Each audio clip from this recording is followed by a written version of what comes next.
अबा प्रफुल्ल भाऊ, हा. बैल पोळ्याला येस नाही का ग? नाही नाही तूच जाऊन ये. काऊन तर का बैल पोळ्याचा सण आहे ना? नाही नाही तूच जाऊन ये. अगं चल ना का, काऊन तर का?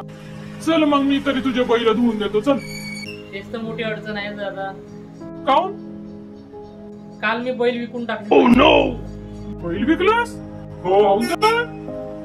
ते काय झालं, धान लावले होते दंडामध्ये, हा, पाऊस आला, सगळे धान बुडून गेले. मग मग आता ते पाटलाला माहित झालं का याचे धान बुडले. पाटलाकडून पैसे घेतले होते, रोज येऊन राहिला घराकडे, माझे पैसे दे माझे पैसे दे म्हणून. मग मी काही नाही, विकून टाकलं बैल त्याले.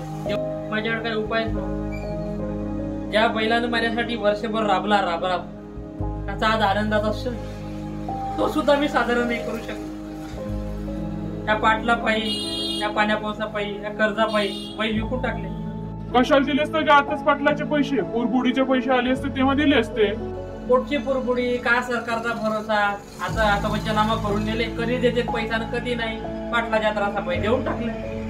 बरं, काळजी करू नको, चल माझे बैल घेऊन जाशील, चल. हा? तुझे बैल? हो. ठीक आहे आजच्या दिवशी तुझे पैसे. एका शेतकऱ्याचे दुःख फक्त दुसरा शेतकरीच समजू शकतो. हे सरकारा आता तरी जागा हो आणि या शेतकऱ्याचा त्रागा हो. शेतकऱ्याचे दुःख मिटव हे सरकार, आता तरी बैल पोळा करू दे त्याला.